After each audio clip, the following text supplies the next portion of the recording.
آج اس امیر زادے کے پاس چلے جاؤ اور جا کے کو کتوں کی لڑائی کا میچ ہوگا، پھٹ کر کے 50,000 نکال کے دے دے گا۔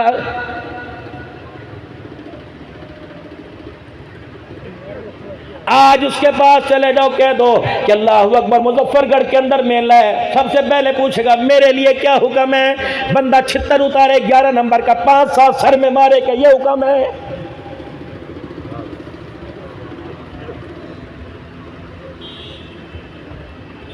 قرآن والے جائیں تجھے مہنگائی یاد آ جائے گی، مدرسے والے جائیں تجھے مہنگائی یاد آ جائے گی۔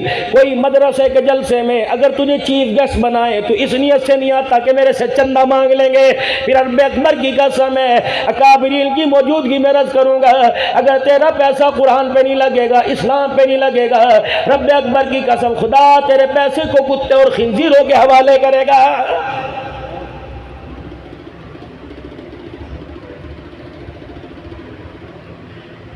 اگر یہاں خرچ کرنے میں کامیابی نہ ہوتی، مالک کائنات قرآن میں اعلان نہ کرتا من ذا الذی یقرض اللہ قرضا حسنا فیضاعفہ لہ اضعافا کثیرا، اگر یہاں کامیابی نہ ہوتی اللہ قرآن میں اعلان نہ کرتا من جاء بالحسنۃ فلہ عشر امثالھا۔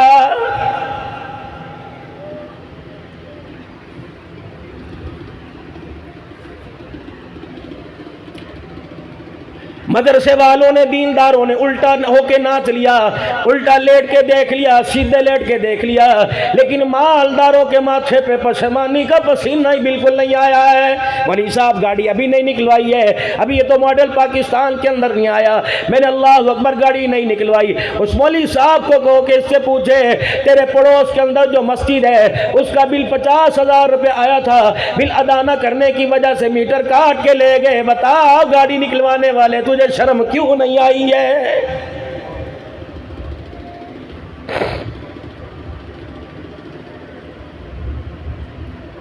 میں احسان کی بات نہیں کرتا، جتنے امیر زادے رب اکبر کی قسم ہے اگر پوری زکوٰۃ دینے لگ جائیں، پڑوسی کا خیال کرنے لگ جائے، بڑا بھائی چھوٹے بھائی کا خیال کرنے لگ جائے، بہنوں کا خیال بھائی کرنے لگ جائے، بچے والدین کا خیال کرنے لگ جائیں، استاد میرے عزیز و شاگرد استادوں کا، پیر مریدوں کا، مرید پیروں کا خیال کرنے لگ جائے، رب اکبر کی قسم ہے تم احتیاطی تدابیر کرو یا نہ کرو، ظلم و ستم کا اللہ کی قسم اس معاشرے سے خاتمہ ہی ہو جائے۔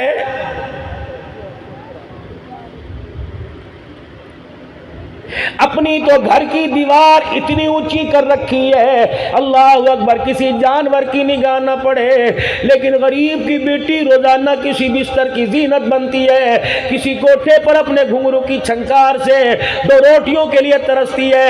رب اکبر کی قسم ہے امن کا درس دینے والے مالک کائنات اس کی عزت کے اجڑنے پر قیامت کے دن تیرے سے سوال ضرور کرے گا۔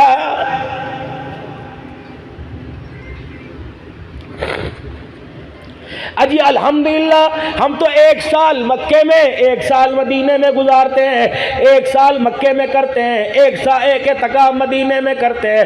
الحمدللہ 11 نمبر دروازے پر باب السلام کے سامنے 400 آدمیوں کا دسترخوان لگا رہتا ہے۔ رحمت والا نبی فرما رہے واللہ لا یؤمن، قسم اللہ کی وہ ایمان والا نہیں جو پیٹ بھر کے کھا کے سو جائے اس کا پڑوسی بھوکا رہ جائے۔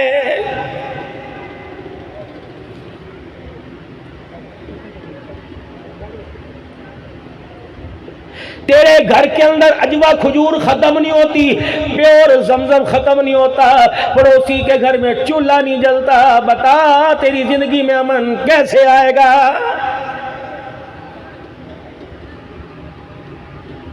حضرت شری شکتی رحمت اللہ علیہ میرے عزیزو آپ کی خاتمہ کہنے لگی حضرت جی بڑے دن ہو گئے ہم نے کھانا نہیں کھایا، بڑے دن ہو گئے گھر کے اندر گوشت نہیں پکا، بڑے دن ہو گئے اللہ اکبر زبان نے گوشت کا مزہ نہیں چکھا۔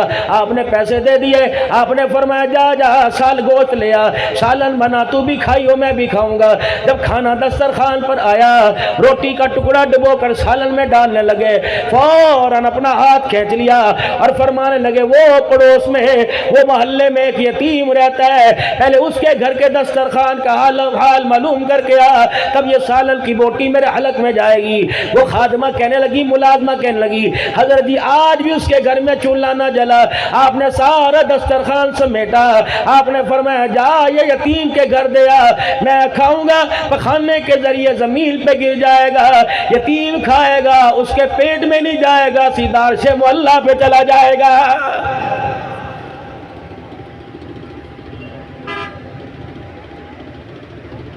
ہمارے گھر کی ڈیمانڈیں پوری نہیں ہو رہی، مہنگائی بڑھ رہی ہے۔ خدا پاک کی قسم غریب کی طرف دیکھو، کملی والا کتنی بڑی مذمت کا اعلان کر کے گیا، وہ ایمان والے کھاتے میں کوئی نہیں جس کا پڑوسی خوش کوئی نہیں۔ یا تو عبدالحنان سے تعویذ لیا جا رہا ہے کہ جی جیب میں ڈالنے کے لیے تعویذ دے دو، حضرت پیر جی حبیب اللہ سے کہا جا رہا ہے دکان میں لٹکانے کا تعویذ دے دو۔ پہلے تو دکان بڑی میری اچھی چلا کرتی تھی، پتہ نہیں لگتا ہے ساتھ والے نے کچھ کر دیا جس کی وجہ سے میرا کاروبار ٹھپ ہو گیا۔ رب اکبر کی قسم رزق کا معاملہ، عزت کا معاملہ تو اللہ کے ہاتھوں میں۔ اگر میرے عزیزو اگر اللہ ایک دوسرے کا رزق دے دیتا تو دنیا کے اندر کوئی بھی سیرو کے نہ مرتا، سارے دنیا کے اندر میرے عزیزوں بھوکے مرتے۔ مالک کائنات نے قرآن پاک میں اعلان کیا وَفِي السَّمَاءِ رِزْقُكُمْ وَمَا تُوعَدُونَ، او لوگو رزق میں نے تمہارے اختیار میں نہیں رکھا بلکہ رزق میں نے اپنے اختیار میں رکھا ہوا ہے۔ پھر جادو تو اللہ نے کر دیا نا، بندوں نے تھوڑی کیا۔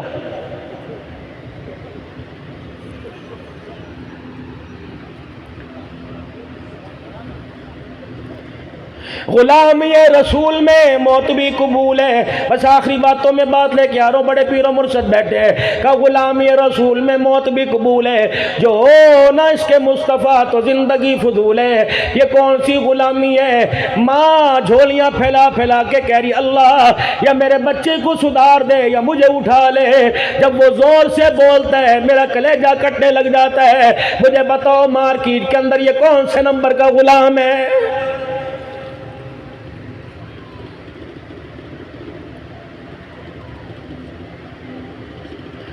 تھانے کے اندر اپلیکیشن گئی، بھائی ایوب صاحب بھی میرے عزیز و قبیل کے پاس بھی آئی ہوگی، اللہ نہ کرے کبھی آئی ہو، میرے مسلمان بھائی کا مزاج ایسا بنے۔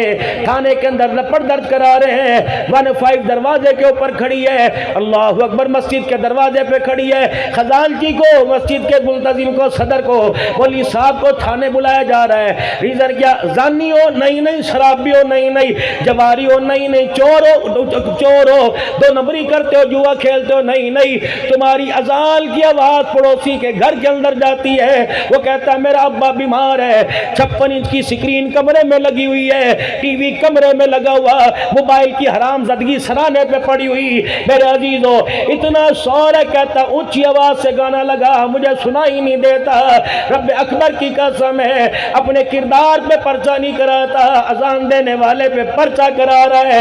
ارشاد فرمایا مدنی کریم صلی اللہ تعالی علیہ وسلم نے حاجی مولانا الیاس رحمۃ اللہ علیہ فرمایا کرتے تھے، فرمایا او لوگو مکان بنانا تو مسجد کے قریب بنانا، رشتہ داروں کے پڑوسی نہ بننا، اللہ کے گھر کے پڑوسی بننا، مسجد کے دروازے کے سامنے اپنے گھر کی کھڑکیاں رکھنا، اپنے گھر کے روشن دان مسجد کی طرف کھولنا، اپنے گھر کے دروازوں کا رخ مسجد کی طرف کرنا۔